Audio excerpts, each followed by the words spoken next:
안녕하세요, 여러분. 토마토 월드에 오신 걸 환영합니다. 저는 전주생명과학고등학교 교사 장소윤입니다. 혹시 앞에 나왔던 빨간색 과일을 보셨나요? 맞아요, 토마토입니다. 그런데 선생님이 방금 토마토를 과일이라고 했죠? 하지만 미국 사람들은 우리나라 사람들과는 다르게 토마토를 채소라고 한다고 해요. 여러분도 왜 토마토는 과일이 아니라 채소라고 부르는지 의문점이 들지 않나요? 그리고 미국 사람들은 왜 토마토를 과일이 아닌 채소라고 생각했을까요? 선생님이 그런 의문점, 그리고 여러분이 귀를 기울일 만한 토마토에 관한 여러 이야기들을 가지고 왔습니다. 그럼 화면을 집중하고 토마토 월드로 떠나볼까요? 첫 번째 의문점. 토마토는 과일일까, 채소일까? 한 해살이, 즉 매년 새로 심는 풀 종류 식물에서 나온 열매면 채소라고 하고, 여러 해살이, 즉 다시 안 심어도 그 다음 해에 또 열리는 나무 종류에서 나온 열매라고 하면은 과일이라 한다고 합니다. 그런데 사실 이것을 분류하는 것은 큰 의미가 없다고 해요. 여러분이 이해하기 쉽도록 선생님이 과일과 채소의 분류 기준을 한번 정리해 보도록 하겠습니다. 쉽게 정의를 내리자면 꽃이 자라서 식물의 과육이 되고 그 과육 안에 씨를 가지고 있으면 보통 과일이라 부르고, 과일과 달리 풀 종류의 식물을 채소라고 합니다. 땅 가까이 넝쿨을 이루고 있으면 채소, 나무 위에 열리면 과일. 사실 그것을 나누는 기준은 별것 아니죠? 정리를 하자면 땅에서 나면 채소, 나무에서 열리면 과일.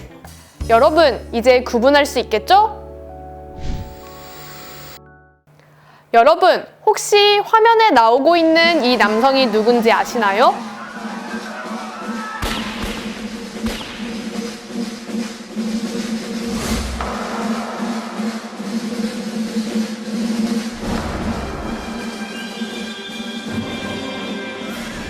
맞습니다. 바로 미국 전 대통령 링컨이에요. 사실 토마토 하면 링컨 미국 대통령의 일화를 빼놓을 수가 없는데요. 링컨 대통령이 노예 예방을 주도할 당시 그 주위에는 그를 해치려는 적들이 끊이질 않았다고 합니다. 그래서 그때만 해도 독이 든 식물로 오해를 받고 있던 토마토에 주목을 했었고, 총으로 죽이면 금방 들통나니 토마토를 매일 조금씩 링컨에게 먹여서 천천히 죽어나갈 수 있도록 하자라는 말이 나왔다고 하는데요. 하지만 이게 뭐람? 적에게 매수된 백악관의 요리사가 매일 링컨의 식탁에 토마토를 올렸지만 혈색은 나날이 좋아졌고 더욱 활기차게 업무를 봤다는 것이 아니겠어요?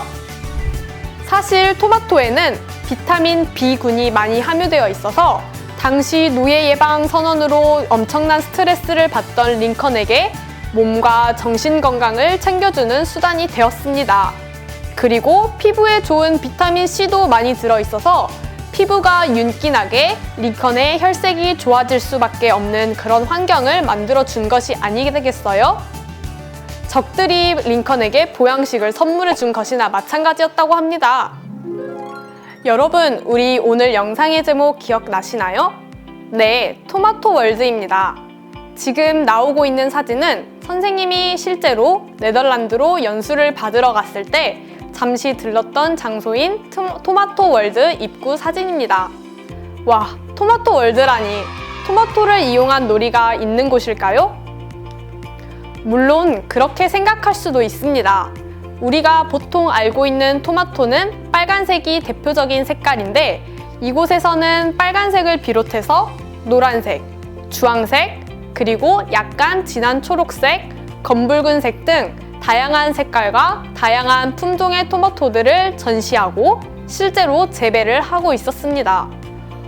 그런데 여러분, 토마토를 먹다 보면 너무 과숙이 돼서 못 먹은 적이 있지 않았나요? 약 25년 전 미국에서는 토마토의 껍질을 무르지 않게 하기 위해 유전자 조작이라는 것을 했다고 합니다. 여기서 유전자 조작이란 어떤 생명체 속에 다른 종의 생물체 유전자를 끼워 넣어서 전혀 새로운 성질을 갖는 생명체를 만들어내는 것을 말합니다. 즉, DNA를 인위적으로 조작하고 껍질이 무르지 않게 하거나 병충해에 강한 특성을 갖도록 개조한 농산물을 말하는 것이죠. 미국에서는 이것을 플레이버 세이버라 불렀고, 성공할 줄로만 알았던 플레이버 세이버는 결국 1997년 생산을 멈추게 됩니다. 여기서 가장 큰 문제는 맛이 없었다는 것인데요. 사실 맛이 없었다는 것 말고도 환경에도 악영향을 끼쳐 생태계 파괴 현상까지 불러올 것이라는 예측도 만만치 않게 제기되었기 때문입니다. 그 후 제초제 내성 작물, 해충 저항성 작물 등 GM 작물의 상업화가 활발하게 이루어지기 시작했습니다. 이렇듯 농업생명공학 기술에 대한 관심이 농업인들에게는 고수익을, 소비자들에게는 고품질의 작물을 공급하는 데 쓰일 수 있습니다. 자, 여러분 어땠나요? 평소 토마토에 대해 가지고 있었던 궁금증이 많이 풀렸나요? 아니면 새로운 이야기에 흥미로웠나요? 토마토는 우리가 쉽게 접할 수 있고 활용도가 무궁무진하기 때문에 앞으로 기대하는 바가 큽니다. 그러니 여러분도 토마토에 숨겨진 이야기, 더 나아가서 토마토 재배 방법, 활용 요리 등 다양한 분야로 지식을 쌓아가 보는 것이 어떨까요? 그럼 오늘 하루도 즐겁게 들어줘서 고맙습니다. 다음 이 시간에는 토마토 파종 육묘 관리에 대해 배우도록 하겠습니다. 지금까지 전주생명과학고등학교 교사 장소윤의 토마토 월드였습니다. 안녕!